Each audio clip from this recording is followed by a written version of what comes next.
thing stops going. Hey, we're live. I'm JR. That's Matt. I'm Matt. That's Simon. And, well, we've not pressed record over there yet because I suppose we better let people know that we're going live, right? Mm-hmm. We are live. I haven't checked my flights. I don't think anybody can see your flights from here. I can, and I'd know. It's not got You macro. can see us on the screen, so I suppose I didn't bring my glasses. Are we all now just trying to watch ourselves? Yeah. Okay. Well, this is. Do you know I was going to tweet? Well, Do do you know what? I get terrible nerves about doing just a regular recording. People are probably actually watching this now. So Yeah, that's just going to. It's working. It's like an intro to a Prodigy song. yeah. So that's done that. Can't do it on Twitter because I never put Twitter on my phone. Right, that can go off. And I suppose in a moment or two we'll start. Before we start, the John Pertwee Zanussi corporate video. Did we all watch it and did we enjoy it? I didn't enjoy it, but I didn't mind it so much. It's the same thing Tom Baker did the same thing with his Prime videos. And those were TV adverts, though. Right. For Australia. Whereas this is a corporate. This is a corporate video, so Okay. nobody was ever supposed to see it outside of employees of the company, I guess. Well, it's just carry on. I mean, John Pertwee's a carry on star, and he's The point is, third Doctor. When it was originally broadcast on that YouTube channel, most of the reaction was, well, that came out of nowhere, because I don't think anybody knows. But the reason why that line is in there at the end of the thing is because she'd just done a page 3. So, I mean, that doesn't excuse it, but it gives it its context. And then also the reaction, well, that came out of nowhere. That's the whole point, isn't it? Well, yeah. It's the joke. It's that the you're joke supposed to go, finish oh my off God, on. what did you just say? Mm-hmm. Presumably not intending, people to be watching it. Outside of Zanussi employees in 1981, yeah, whatever. Are you tweeting as well, Simon? Yes, I'm just trying to. I've got loads of notes from which we're probably not going to read. Okay. Not very much at all, but nevertheless. Shall I press record up here and we'll get started? And it's not like I'm asking your permission or anything, Simon, but You go for it. okay, That's right. press record up It's here. not like we have anything to do for the first 5-10 minutes. So we might as well just go and have a cup of tea. There we go. Because you think I'm going to be doing everything for the first 5 minutes. First 10 minutes, that tends to be over the last however many 100 episodes. That has been you can't. It is the pattern. You have to admit Format. that's the MO, the format. Yeah. I'm not going to deny it, and that is going to happen again now. Okay. We are strangers in space, and for the next 60 minutes, maybe 30, we're going to be talking about Doctor Who, so you don't have to. Hi, I'm JR. Hello, I'm Simon. Hi, I'm Matt. And we are here a bit early this month because something that came up that we wanted to talk about, well, that I wanted to talk about, and when I want to talk about something, I force you two to talk about that thing. Isn't that about right? Or watch it. Either way. Something came up that I wanted to talk about, mainly because I had a few things to say about it, and I could have spent hours in front of the computer typing, and I thought how much easier and better and more interactive it would be if we just got here and talked about it instead like this. Plus, the people on Gallifrey base can't really get back to you immediately when you can give your opinion, and it's just us reacting to it. Yeah, but which is quite good. Yeah. Well, they get back to you pretty quick sometimes. Yes, something came up on Gallifrey base, which was, I suppose, somebody turned up with, I hesitate to call it a rumour because the way he presented it wasn't a rumour, but not even a prediction, but a preview of what's going to happen. And to boil it down, what this guy essentially said through lots of cryptic stuff and then lots of coming back afterwards and confirming things without actually defining what it was he was confirming.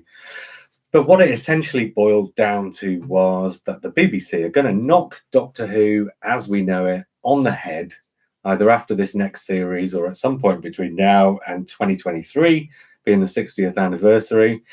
Then they're going to get an American, presumably, production partner who's going to take Doctor Who on, and they're going to restart with a movie in the pictures, a big budget movie in the pictures on the 60th anniversary, after which the new timeline that's created in the new movie, a brand new continuity starting from scratch, will then continue on in a television series that essentially has no continuity links with the first 50 odd years that we've had. Well, that was the shape and size of it. What I essentially want to do is talk about the 3 different strands of that, look at what situation might have caused that strand to be something that looks attractive to the BBC, look at what's going on in the BBC that they might want to think of something like that as attractive, look at what kind of effects that will have on the programme and whether it actually is attractive, and then maybe decide whether we think it's remotely possible or not. Because as it stands, the guy who came in and was broadcasting these premonitions then went on to say a load of stuff that kind of undermined his powers of predictability. Do we know? Do we? Pretty sure it's a him. Okay. I suppose Nostradamus. I suppose it could be a her, but I'm pretty sure it's a him from the way this person talks. Made like factual errors and gave a lot of bias about Chris Chibnall and Stephen Moffat, I guess, that kind of shows that however many branches of conversation it went through before it got to this person, if bias had entered the conversation at every stage, then by the time it got to this person, probably very little of the original prediction was still intact. So and most of it was just factual evidence was there. Had gone through various filters. Many layers of Chinese whisper, presumably. So who knows what really was said in the first place and what's really happening in the first place. But I did also manage to find a couple of things that maybe corroborate it, which I'll also come to. But first, for anybody who... Poor Logan. Well, I was going to save this for the next time we record a regular episode, but then I thought maybe if we're doing this on YouTube, there might be people who don't know what goes on our regular feed. So let's give them a little insight into what goes on our regular feed. And this is one of our regular features. And this is before we got onto the human sacrifice. Because last time Lee really didn't like going. Well, that's why he's not here. Yeah, I know. Yeah. You said he was like in Australia or something. Yeah, he was so tough as well. Logan's Look. One of our listeners in the Antipodes, Adrian Sturrock, is rewatching the whole of Doctor Who with his son. There were 6 when they started. I got in touch with him when I found out what was going on and said, how would you like to annotate your son Logan's thoughts and send them into the podcast? There were 8. He was 8, Logan, when they started doing that. He has since turned 9. So Logan, who is age 9, has currently just finished series 2 of Modern Doctor Who, having started with us with just before the Key to Time. I think it was around about the Key to Time they started. But Matt asked Adrian if he would take Logan back for a few features they missed out. They skipped some quality Doctor Who between the old series and the new series. We'll find out what kind of quality that Doctor Who was. So here's a special edition of Logan's Look, in which Logan's looking at, amongst other things, dimensions in time. Pardon? I said, I don't know what to think of this story. It was very different, and I could only remember who about half of the companions were. It was good to see all the different doctors again, but I didn't expect to keep changing between them all the time. The Rani was good. It was confusing how there was a bunch of people in it, and I had no idea who any of them were. Join the club. Yeah. Score, however, 74 out of 100. The Curse. That's generous, isn't it? It's I very- think it's quite generous, quite generous. especially when you see what the score for Curse of Fatal Death is. The Curse of Fatal Death. I thought some parts of this were funny, such as when the Master kept falling through the trapdoor and coming back again, when the Master didn't realise that the Doctor could hear him in the TARDISes at the beginning, and when the Doctor and the Master were communicating by farting. The Daleks were good, but different to what we are used to, because they wanted the Doctor to help them. It was very weird and unusual how the Doctor was going to marry his companion. All the different Doctors were all right, but the first one was probably my favourite because he wasn't as silly as the other ones. I was surprised when the Doctor turned into a girl, even though we have already seen the 13th Doctor as a girl. The 13th Doctor makes more sense than this one. Score 73 out of 100. Okay. Oh, and here's where we had got to in Right. Logan's rewatch. The Runaway Bride.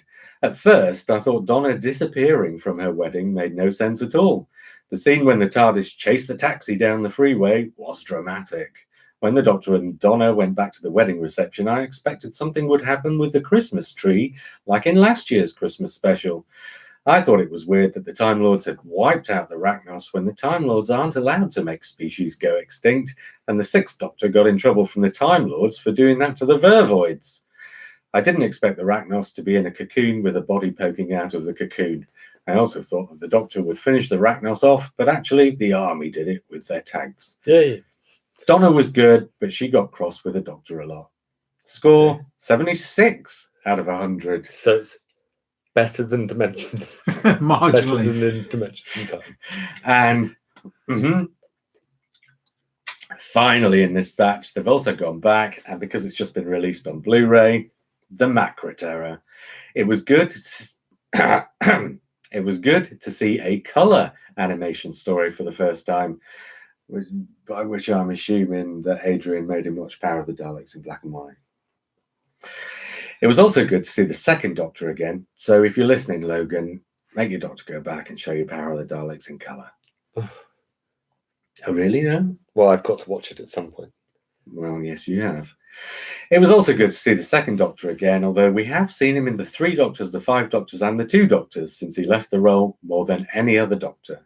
The songs they sang in the colony were sort of weird. The Macra were good, but also sort of weird, and I didn't know that they needed poisonous air to survive. The Macra were sort of scary. He's going to get a surprise when he gets to Series 3, then, eh? Okay. Because Gridlock's coming up in the next... That's a Sorry to spoil it for you, Logan. spoiler. The Macra was sort of scary, but I am surprised that they were scared off by Jamie whacking them with a stick. Ben was good once he stopped obeying Control's orders. I knew that Control was a Macra once we found out what they were in the first episode with Medoc.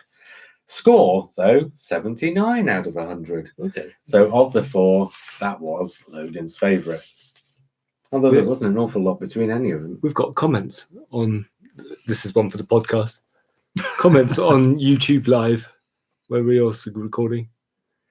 Okay, Oh. for anybody listening to this on audio, this has previously gone out on YouTube Live. And for anybody Yeah. watching this on YouTube Live, this will be going out in about a week's time on audio. Kristen Souza says, very interesting. Nerdology UK podcast, whoever they are. Nerdology UK Yes. podcast. Yeah, I know. What a strange name for a podcast. I know. Oh, blimey. Hello, Peter. Anyway, well, I'm going to spend the whole time like, oh, yeah. Peter Kavanagh. Yeah. He's a very funny man. The chameleon Is it? circuit on Simon's hoodie is trying to mimic Yeah. Matt's curtains. I'm merging into the curtains. Yeah. Oh, God, for I anybody. thought you meant my shirt was strobing or something. Shall we talk? I didn't think I had curtains. Matt! Seriously. Shall we talk about these rumours then? Oh, I should worry about Pertwee. Did shouldn't I we? go John Pertwee then for a second? It's because I blame John Pertwee. Yes, let's talk about this mad guy Well, this making up stuff on the internet.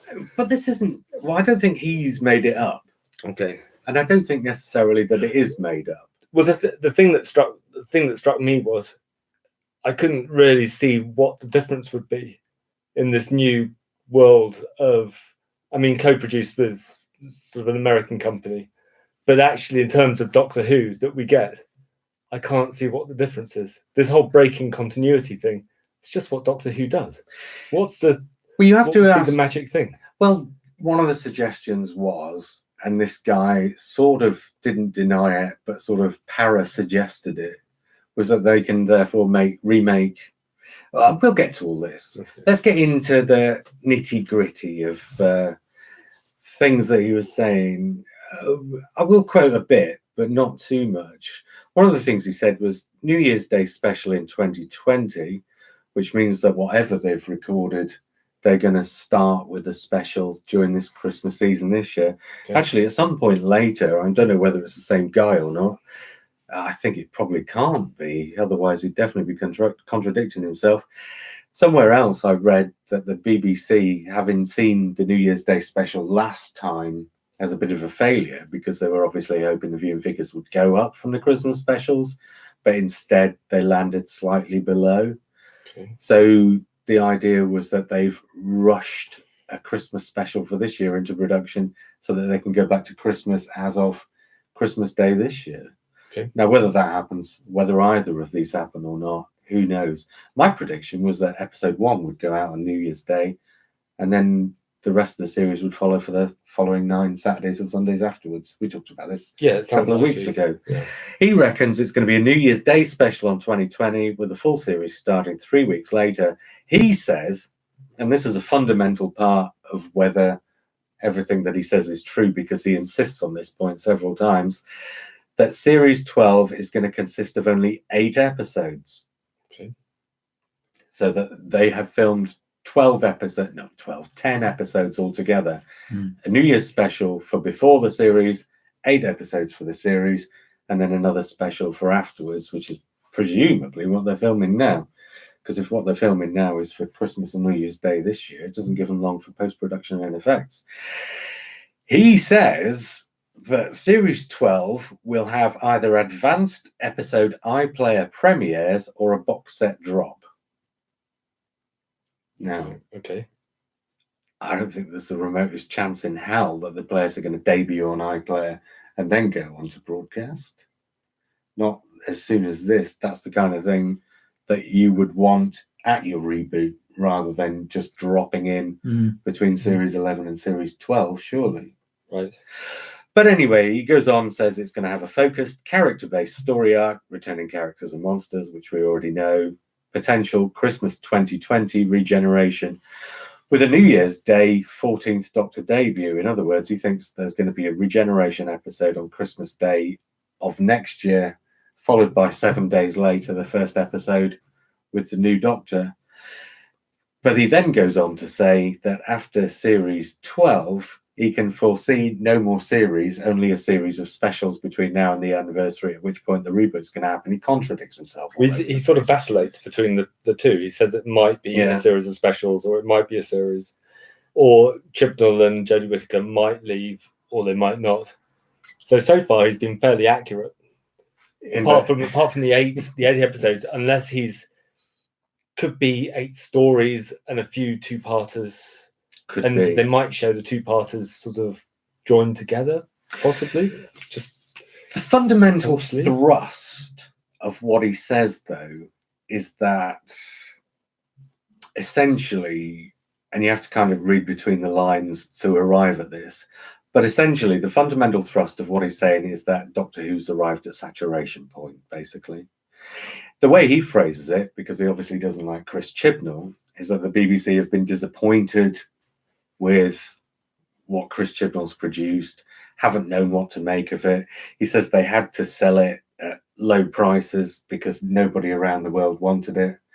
I mean, that fundamentally is incorrect, because most of the places around the world have rolling contracts that need to be fulfilled, and the price doesn't vacillate. And presumably they buy it before the series is produced, whilst it's being produced. Well, yeah, and they wouldn't buy it a series at a time. They buy it in blocks of 3, 4, 5 series. This China deal that everybody's been talking about a lot, where the BBC were contractually obliged to produce 50 episodes for China between series 11 and 2023.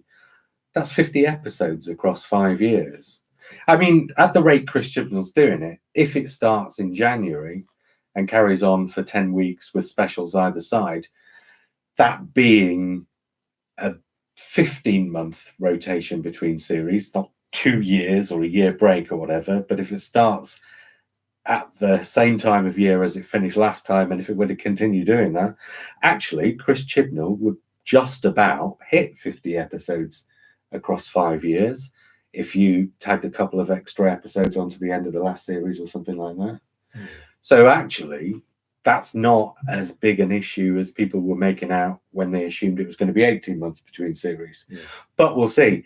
But the China deal and rolling deals with other countries, which they will also have, Australia and New Zealand, God knows how many countries around the world take Doctor Who, kind of puts the lie on some of the other things he says, like BBC weren't able to sell it and had to charge reduced prices because nobody wanted it, which is absolute bollocks, because everybody, I mean, fans might have been up in arms about Chris Chibnall taking over, but as far as the world was concerned, this was the guy who just had a massive hit with Broadchurch, and everybody was excited to see what the first woman. So there's two halves to it. There's his prediction, or his comments about what's going to happen, and his comments about the reasons that what is going to happen is going to happen.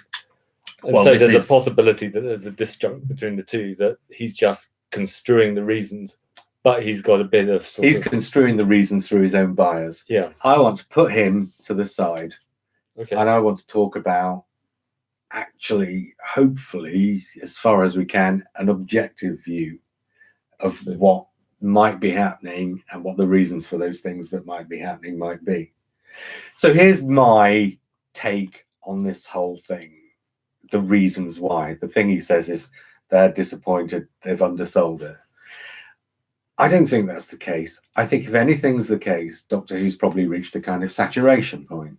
It's being watched by about 7 million people in this country. That's about as many people have regularly watched it since it came back. And it's been up and it's been down and it's back up. But the thing is, it's never had a regular audience of more than those 7 million. And, you know, they've kind of, with Series 11, changed things up quite a bit. And the audience, although it peaked a lot higher out of curiosity, the audience came back to about 7 million people. In this country, you're only ever going to get about 7 million people watching it. And in Australia, I think the audiences for Series 11 were roughly on a par, maybe slightly higher than what they had been for the Peter Capaldi years. And in America, on BBC America, I seem to recall the Peter Capaldi, the Matt Smith years were watched by about 1 million people. Peter Capaldi, it trailed off to, if I remember rightly, about 2/3 of 1 million people or so. And with Jodie Whittaker, it came back up to more about on a level of 900,000. Okay. So America, on BBC America, which is essentially a cable channel, Doctor Who's never going to peak at more than about 1 million people. So again, that's your saturation point in America on that platform. It's a bit like in the UK, we have, what was it I brought up? Sky Atlantic. Sky Atlantic shows some brilliant programs, but I expect they get maybe 250,000 people on a good day, because it is a sort of backwater channel. It's never going to be anybody's first choice of a channel to stick on and stick with. And okay, we're in a world of streaming now. But one of the things I read when I was putting this together was an article about BBC iPlayer, right, and its place in the marketplace. When it was launched, which was more than 10 years ago that it was launched, but actually in about 2009, 2010, it was kind of given a relaunch. And since then, there's been the proliferation of smart TVs, and smart TVs all have Netflix and iPlayer and YouTube as standards on the set. Now, this article then talked about the disparity between where iPlayer was 10 years ago and where Netflix was 10 years ago. iPlayer 10 years ago had something like 40% of the market for streaming in Great Britain, whereas Netflix was basically non-existent. Netflix was not even they posted DVDs to you. That's where Netflix started. When did they go streaming? Because I'm trying to remember what the dates were in this article. Yeah, this article anyway, whatever the date was, it was at some point after Netflix had started streaming. Okay. So it was comparing where Netflix were in their infancy. Right. But whereas Netflix and YouTube and so on have increased their market share of streaming, iPlayer, concomitantly, as you would totally expect, has gone down, because 10 years ago, or whenever this comparison was made, iPlayer was one of the very few things in the marketplace. It was basically iPlayer and YouTube. Since then, you've got ITV Player, the Channel 4 Player, whatever they call that. I can't remember. Morphle? No. It's 4-player for a while, wasn't it? Yeah, it's not called that anymore. It's called All something else. or something. Yeah, something All like Four. that, yeah. And there are lots of other things as well. And of course, Netflix is huge, Amazon Prime. So of course, iPlayer's position in that marketplace has diminished. I think it's gone down from 40% to about 15%, whereas Netflix has now gone up to 30-something%, which doesn't sound massive. But when you consider that Amazon Prime is a big player in that market and YouTube dominates that market, something like 40% is massive. 30-odd%, whatever it is. But this article also pointed out that the vast majority of television viewing in this country is still through regular television channels. So whereas Netflix and YouTube between them might dominate the streaming market, that still makes up only a fraction of the overall market. And so if you look at that and you think about the direction that that's heading, so broadcast television is gradually going down, streaming television is gradually going up, to the point at which maybe streaming television will this is all happening fairly quickly. Streaming television might overtake broadcast television in about 5 years' time, maybe. So if you're looking at a Doctor Who plan by BBC Studios that's forward-looking that far ahead, not that BBC Studios are usually forward-looking that far ahead, but we'll come back to that in a minute. But if you imagine that BBC Studios are looking that far ahead, they're looking at a situation where no more than 7 million people will ever be regular viewers here for Doctor Who, and 1 million in America, and whatever the figure is in Australia, which I think is just slightly below the American figure. Then the only way they're going to make inroads is one or two things. You've got to find a market that you're not tapping. So in America, they're on a cable TV channel. You can either move into the mainstream American market in one of two ways. You can either go to network television, but that would involve co-production deals with a network. And then we get into the legal stuff, and this is where it all becomes extremely complicated. And as Doctor Who fans, we all know how complicated it gets, because we all know what an arduous job it was to get the television movie to air, right? Or you can go into the streaming market. So if you're going to go into the streaming market, then there are several models which you can take. So I want to kind of take a couple of minutes to look at the models, because one of the models, because we've talked about the difference between streaming and broadcast several times on here. Okay. And I, obviously, looking at all this stuff, was thinking about, and this is the bit where I'm starting to wonder if I am just going to keep on talking for. But nevertheless, I'm waiting for the bit where we talk about which Doctor Who stories we would want to see remade. Yes. Yeah. Fun stuff. Yeah. Well, So that's going to be. You go on for a while, because we're now up to 14 viewers on our YouTube live. So they're riveted by something. But carry on. Well, I looked at the model for movies, okay, and I thought television isn't going to reflect the model for movies precisely, but television, through the way it deals with movies, has already started to exhibit some of the stages of a movie's progress through the home media market.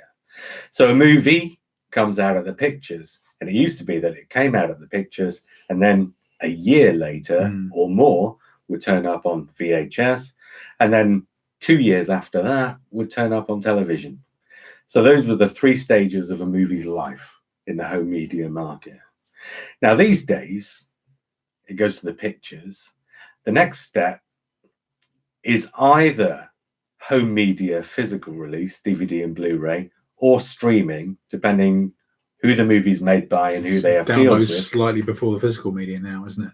Yeah. So, but you've got those stages. So you've got movies, downloads, physical media, streaming, network television. So you've got 5 stages there, and they slightly vary in their order from time to time, but it generally goes down through those stages.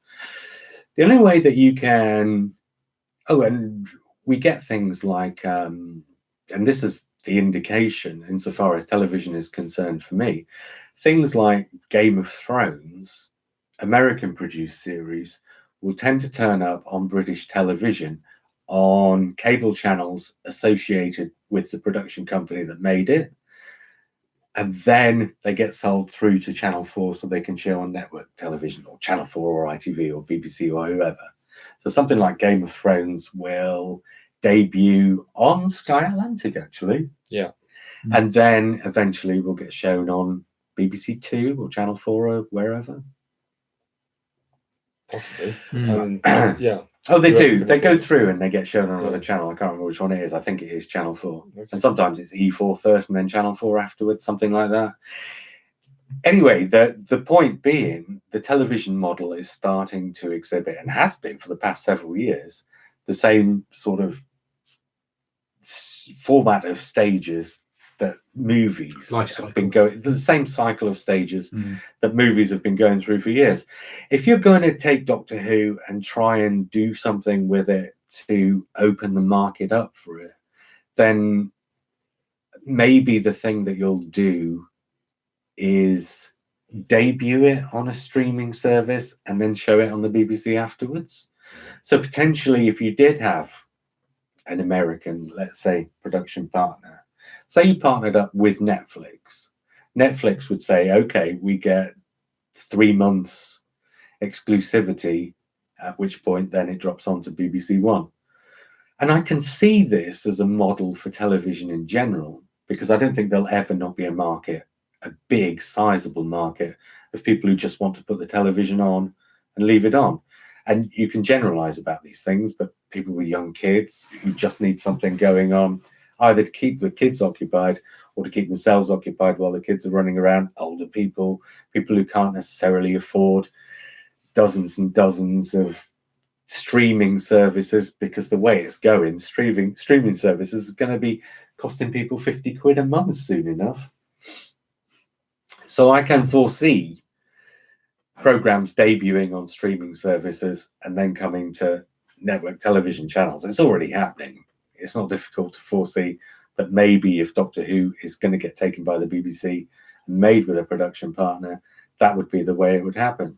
But it would still have its, although it would debut on a streaming service, it may be the case that it would debut on that streaming service in other territories and would still have its initial UK broadcast on BBC One before the streaming service were then able to have it streaming in this country as well. So it could be that Netflix in America drops Doctor Who. 2 months later, BBC One shows Doctor Who. And then a month after that, Doctor Who is on Netflix in the UK as well, instead of on the iPlayer or something like that. I don't know. Anybody got any opinions on what I've been saying so far? Not massively, but I think it's fairly obvious that at some point, BBC will make a deal with one of these streaming services, and they'll want to tap one of these services for money for production, because that's what the BBC tends to do. Potentially. So in terms of these rumours, that's the least.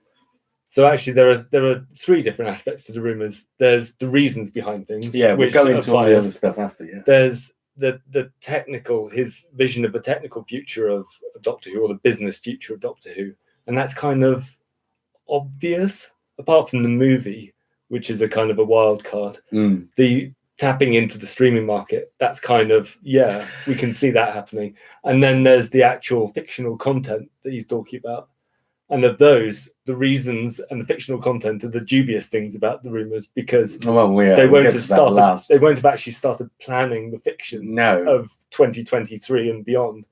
But the business content, I can sort of see that maybe they will have. I mean, that's just obvious. The And one it's kind- thing, the one thing that sort of mitigates against the BBC necessarily needing to do this deal is that the BBC is the one television production organisation on the planet that doesn't exist to make money. So Netflix obviously makes stuff because they want to make money out of it. Amazon Prime makes stuff because they want to make money out of it. CBS makes stuff because they want to make money out of it. BBC are making stuff because they have a remit to fulfill. for now. But yeah, which but is something he touches on anyway. Isn't it? But give Boris Johnson an election win, he'll Who spend knows? 5 No. years, and then the BBC will be wanting to make money. Well, BBC have already mitigated against that by creating BBC studios to exist autonomously of them. Okay. So the BBC don't even need to make money if they lose the television license. If they lose the television license, there will still be a small fund coming in from the government, probably through tax, to have a news service by the BBC. But I could foresee the BBC having maybe one channel, which they may rebrand as BBC Home or something, which would be a channel to show their output that BBC Studios is now would then be creating completely independently. And while BBC Studios would exist to create enough profit in order to keep rolling over and making these programs, it doesn't have anybody other than the BBC to make a profit for. Yes. So it's not like it's beholden to shareholders or whatever. We have a comment from a listener. We've got a couple. He said, Roy Fokker. The guy in the middle should just do the show solo with two mannequins either side of him. That's It's his not comment. usually It's that. not a That's his bad comment. idea. We could No, actually phone no. in our And input. it'd be much more fun, to be honest. And then he goes, BBC isn't the only public broadcaster in the world. That's true. There are other content creators that don't need to make profit other than the BBC. That's true, but we're in the UK, so it's the only one we really know much about. Yeah. No, it is true. But the general rule is most content providers make content in order to make money for shareholders, whatever.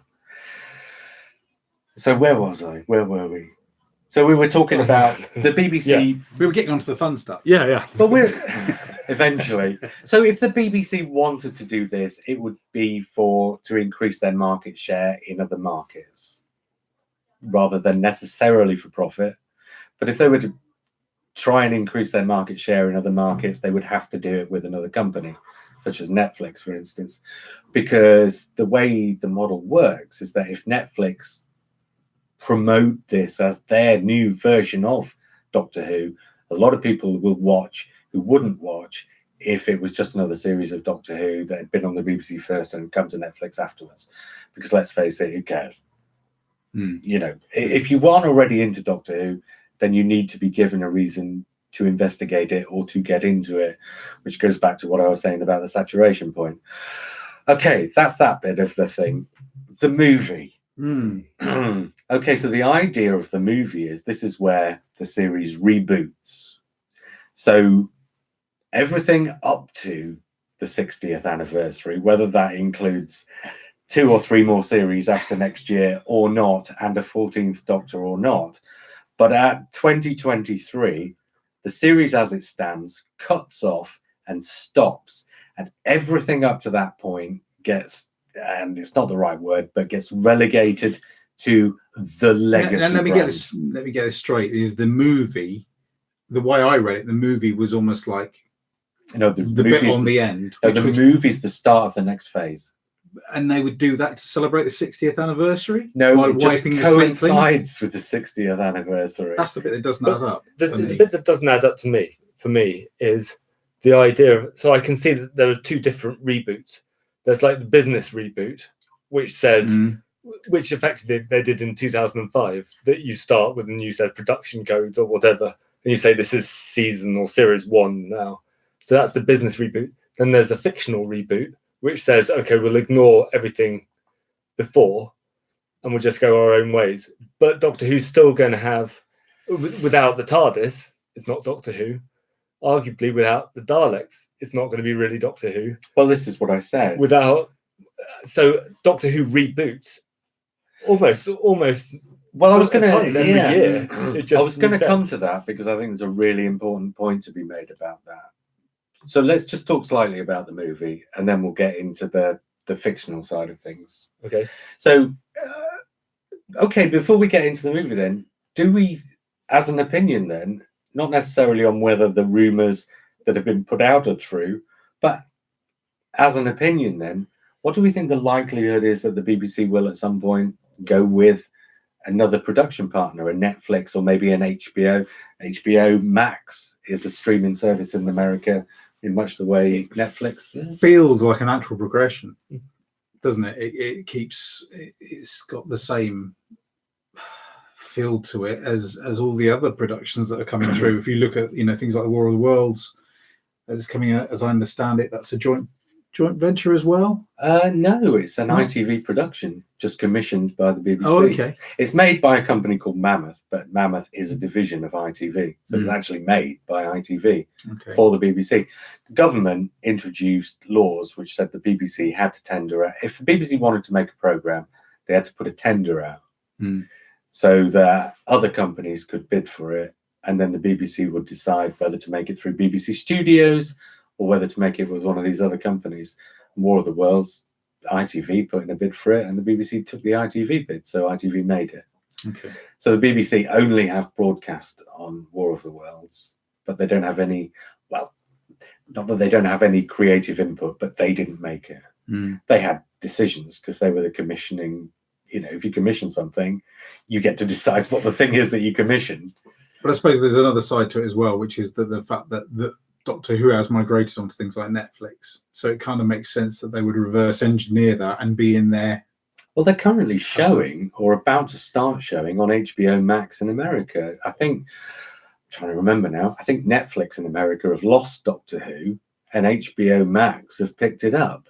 So HBO Max is now another streaming service in America that's competing with Amazon and Netflix or whatever.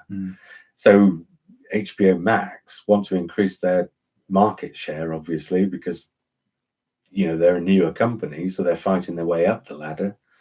And Doctor Who's one of the things they've picked up to try and do that. Well, I suppose a lot of it is down to does the BBC become a beast that's looking for funding? That's the bottom line, isn't it? Who's going to pay for this stuff? Oh, well, there we go. And potentially that's one of the reasons why it might happen. Movie. He says the movie is going to be the start of the next phase rather than the end of this phase. I think he has to be right. If there's going to be a movie, I think he has to be right, because if you're putting a movie out there, especially a big budget movie, you don't want to limit yourself to only people who already watch the program. It's not like it's not like Day of the Doctor being made for TV but being shown in pictures. This is something that's made for the pictures. But it's a movie, so there have been rumours about the movie for years and years. Rumors. David Yates wanted to make it. So it wasn't a rumor. It was. So isn't it more likely that the movie will be unconnected with the series, and it will just be a Doctor Who standalone movie? Well, this is the That's idea. Its own concept. Well, he's suggesting that it's somehow a launch for this new rebooted series. Well, potentially that's how the thinking came about. Potentially the BBC, David Yates came up with this movie. I think Stephen Moffat was so much against the movie that maybe the BBC, and David Yates obviously then went off to go back to the Harry Potter universe. I think maybe the BBC looked at it and thought, well, if people making the programme are that negative about it, David Yates has gone anyway. Maybe now's not the right time, but let's put it on the back burner. Yeah. I think then when you come back to that idea, and with the 60th anniversary looming, I suspect the 60th anniversary is probably something of a red herring in all this. Just happens to be when the China deal runs out, and it just happens to be probably in their thinking the perfect time to launch a movie. So the movie would be a standalone. But I'm assuming if the BBC thought then, okay, this is the time to do the movie when our China contract runs out, presumably we'll be undergoing lots of other contract negotiations in the run-up to that period of time. Let's do the movie then. And then presumably they thought, well, what do we do afterwards? Do we just carry on with the television program afterwards? Do we run the two things in tandem? And probably somebody said quite sensibly, why don't you use the movie as the launch for a new generation of Doctor Who? Now, that new generation wouldn't have to be a reboot, but it would be brand spanking shiny new Doctor Who with a brand spanking shiny new Doctor to try and attract a new audience. So use the movie to launch that. Yeah. Okay. Oh, well, I thought you were going to say more. I mean, I like that. So, in terms of an idea, I like that idea. I think it's a good idea. I think it depends on how successful the movie would be. I'm trying to separate whether he's talking cobblers, which I think he is, because they wouldn't plan the TV series. They wouldn't have fixed on a TV series and know what it's going to show after the movie that hasn't been developed yet. They'll wait and see what the movie does, and then they'll wait and see how the movie does. I think most of that's his own speculation. Yeah, yeah, and his own bias showing. But sure, a movie would be. I think a movie would probably be a mistake at the beginning of something. My instinct tells me that you do a movie once it's bedded down in television first. You think of any of those? You think of something like Serenity? Yeah, on the end of and the X-Files movies. Yeah, on the end, even in the middle of. Although they were weird as well. Limited movies. They were limited to the audiences of those programs. If you look at the figures for those movies, they didn't make a lot of money. This is the thing, isn't it? This is at the base of how you're going to play a movie, aren't you? Like you say, either you do a reboot or you do it as a. And for it to happen on the 60th anniversary is what I find really odd. That for me would be one which celebrates the series as it's been. 60 is not a big anniversary. The big one after 50 is 75. Yeah. Well, again, then it's just a coincidence of timing. I think. Yeah. Because that's when some of these contracts run out. These contracts will run out in 2022, 2023. So you're looking at. We have another comment. So you're looking at that just being a coincidence of timing. Richard Smith says, not very excited. Oh, there we go.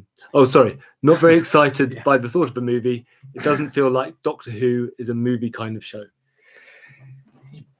As things stand, but I think it very easily could be. You look at the Harry Potter books. If you had all the Harry Potter books and none of the movies, you'd probably say, well, they're not a very movie kind of a book. Yeah, I mean, it gets into. So we were talking about how television is starting to resemble movies, and movies are starting to resemble television. So you get franchises, and Marvel wasn't. So Marvel was virtually bankrupt when they started. When they made Iron Man, and they made Iron Man, and then they couldn't afford to make the bigger properties, and they still had in the back of their mind, Iron Man was going to be the start of a franchise of movies. Because they had a Samuel L. Jackson cameo that got cut out or something at the end. So they had this idea. So it's not, for me, far-fetched that they make a Doctor Who movie thinking, okay, well, this is a BBC product. This is still sort of small. But maybe if we made this movie, maybe it would build into a franchise of movies or be successful and equally successful and then reflect back into the television again. Possibly. I mean, you've only got to look back at the Peter Cushing movies, though, as a model, haven't you? No. Don't look back, because you're talking 50, 60 years ago, and that's not a good model to look back to because times have changed. I'm thinking story-wise, though, that there was almost like a little bubble thing where you could come to that without having watched the series. Oh, yeah. We have a comment from the rude Roy Fokker. Okay. I mean, Roy Fokker. The problem with franchise movies is they have to go large and be quite bombastic. I think Doctor Who would be quite silly moving to that format. I don't know, because Doctor Who is a mass entertainment program. It does go large. It is bombastic. Look at what Russell T Davies did. Yeah, Roy. Sorry. So I think that's built into what Doctor Who is. I think the idea of it as a movie franchise series is built into what Doctor Who is. I think the only reason it's not a franchise movie at the movies is because it's a successful television program and somebody's not had the wit to say, well, hang on, this could exist on different platforms. They've tried it as... See, the thing about Doctor Who is it exists on television and they've tried it on other formats but gone smaller. So they've tried it as online games and, the books, CDs, the animations they did with David Tennant, things like that. They've done these virtual reality games with Jodie Whittaker. Every time they try Doctor Who on a different platform, they're always shrinking it down and going small. Where's the imagination to instead say the ambition to say, oh no, let's try going big with it? So I can see that you have a core which is on the television, and I agree that that there's something natural about Doctor Who being on the television as an anthology series and going. And in fact, it does go big and small on the television. You do get bombastic episodes, and then you get the smaller episodes, but peppered with the big movies. And maybe it doesn't need to be a bombastic movie. It doesn't need to be a Star Wars necessarily. I think I'm trying to think of but you mentioned Serenity, and that kind of really. It did that kind of translation really well because it had the sort of the Joss Whedon character comedy and the small character moments, and it had a conspiracy storyline, but then it had the space fights and stuff. The Doctor Who borrow your format from the original Star Wars trilogy and basically all the Star Wars movies, in that the Star Wars movies are quite episodic because they were inspired by the Flash Gordon serials, right? So Star Wars, you get a section on Tatooine. You get a section on the is it the Death Star that goes in the middle? Yeah, of course it is. The Death Star. Then you've got a section on the planet at the end. In Empire Strikes Back, you're on Hoth. Then you're on, oh God, where does Yoda live? Dagobah. And then you're at... Doesn't he live in the Dagobah system? So it's not necessarily a planet called Dagobah. The point is, Star Wars, each of the films moves between 2 or 3 big locations. Yeah. Doctor Who movie, same thing. As long as you make one of those locations spectacular and with reams of special effects that you can put in the trailer, you can appeal to the Star Wars crowd, the Marvel crowd, but then you make the rest of the movie into a Doctor Who movie. And instead of going 3 different planets, you start in the present, Doctor picks up a couple of companions, you go into the past, so you show what Doctor Who can do in terms of having a historical bit in Victorian London or whatever, then you go into the future or outer space. Doctor Who movie, the first one, the rest of them don't need to follow that format. As long as the first one follows that format and shows off what the concept can do, then with any follow-up movies or with a follow-up series, you can revert back to time. But also with the Marvel, the other thing the Marvel movies demonstrate is how you can move between genres as well. So they pick up, there's horror movies, there's out-and-out comedies, there's conspiracy thrillers, there's apocalyptic thrillers, and that's exactly what Doctor Who does. So there's that chance of getting that richness. So there is something about Doctor Who that is small, and there is something about Doctor Who that is sort of eccentric and homemade. But I think that's just I think that's gradually going to. But I think that's also gradually going to diminish in importance as we get further away from the 63 to 89 series, and as television becomes more filmic. But people have said you can't make Doctor Who into a series of movies made by American production companies because you'd lose the sort of English eccentricity of it, to which you can only point to the Harry Potter series of movies and say there is a series of blockbuster movies made by Warners, and yet all the things that you want to preserve about Doctor Who are to be found in these blockbuster movies that made billions of dollars. Yeah. So it's perfectly possible and feasible, and no wonder, therefore, David Yates was looking at moving on to Doctor Who after he finished Harry Potter, because essentially it's broadly the same thing. As long as the Britishness is seen as a USP, that's... Which I think it would be, and there's no reason why it shouldn't be. I mean, we are second thinking what they might be thinking, but you've got to think that they don't want to compete with Star Wars and Marvel, but would rather resemble Star Wars and Marvel through a Harry Potter sensibility. And resembling those two things through a Harry Potter sensibility is exactly what Doctor Who already does. We have a comment from the lovely Peter Cavanagh, who isn't rude. If the public aren't especially... Simon and I have met Peter Cavanagh. Already? Yeah. Spent a very lovely day in... Did you meet him in the caravan? We met him in Manchester, of all places. Oh.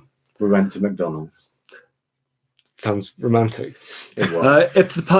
So Peter, if you don't mind me calling you Peter, if the public aren't especially watching the TV show in phenomenal numbers, why would they get the shoes and coats on and buy cinema tickets? Asking for a friend, he says. Well, this is the point. The movie's not for the British audience. It's for the British audience as well. The movie is to open Doctor Who up into a new market, which is mainstream America. But also the other thing about movies is, and this is the thing that's happening with movies, is Netflix is making movies, and they have a limited theatrical release so that they can get into the awards, but then they get published, they get broadcast on Netflix. So Scorsese's making The Irishman. So this isn't necessarily going to be a Marvel movie released at Christmas in the View cinema. This might be, I mean, Netflix is now the place that make these slightly smaller independent movies that have flexibility of format. So maybe in this ridiculous rumor, it doesn't mean a Marvel movie, but he means it's going to be launched. He with specifies a big budget movie, but then again, that might be just his read on it. Yeah, might be that.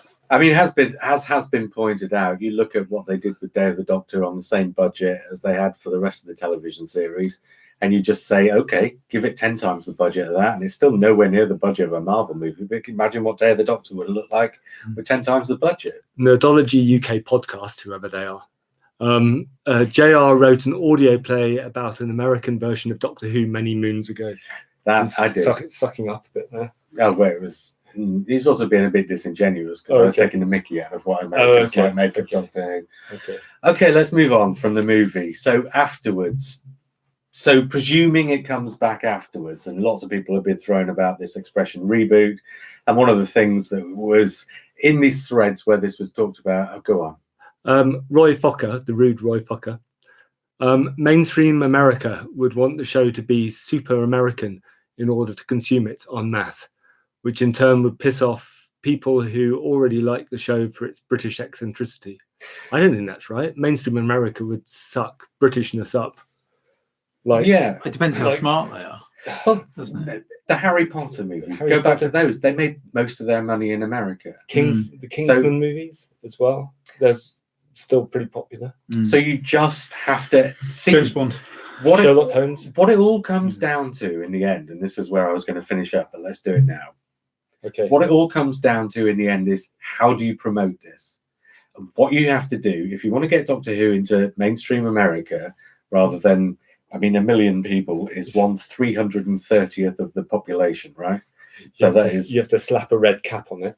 That's 1/3 of 1% of the population in America watch Doctor Who, essentially.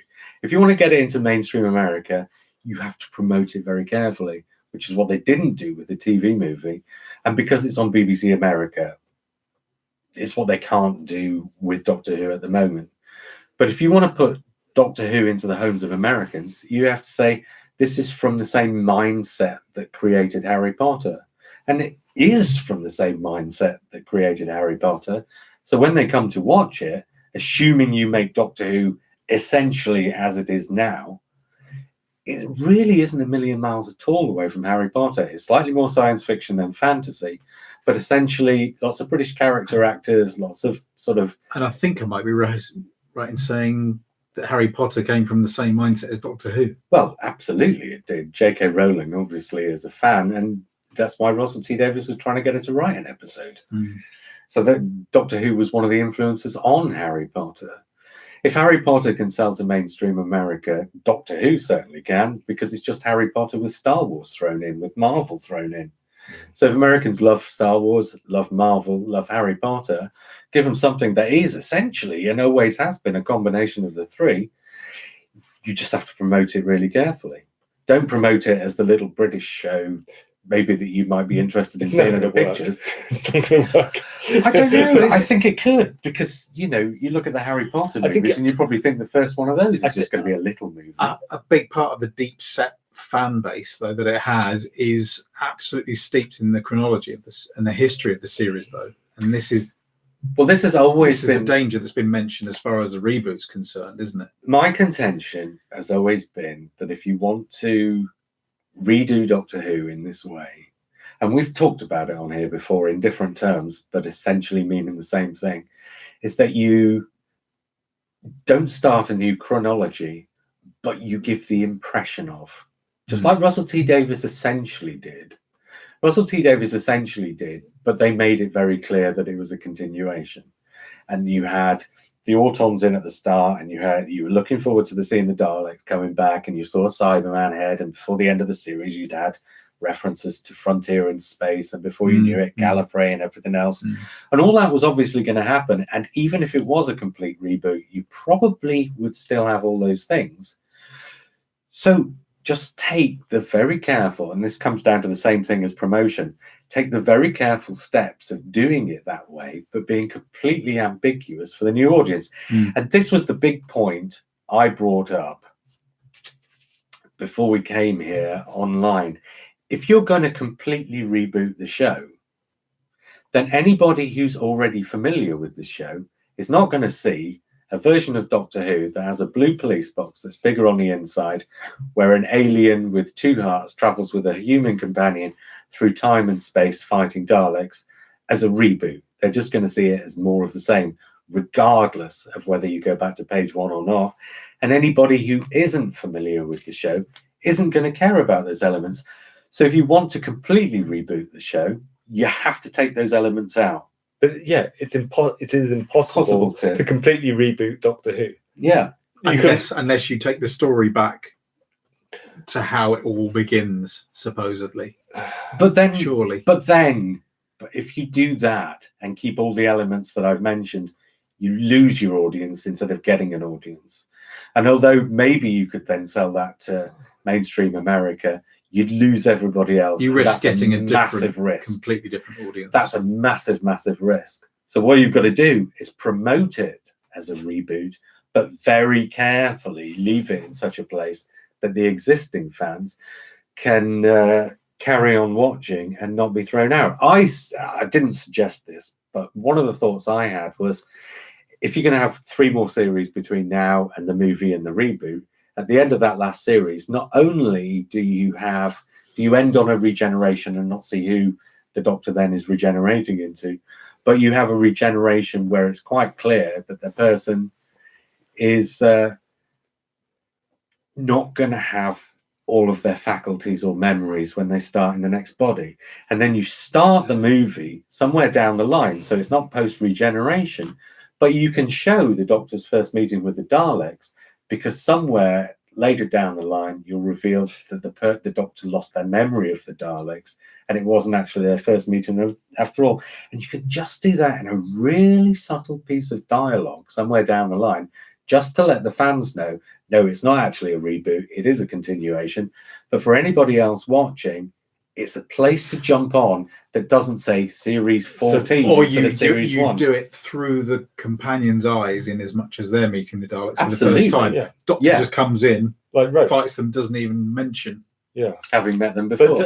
But describing the story from the point where the Doctor starts his travels, that's not something that even the series did. So it's kind of, it's also not the most interesting place to start the story.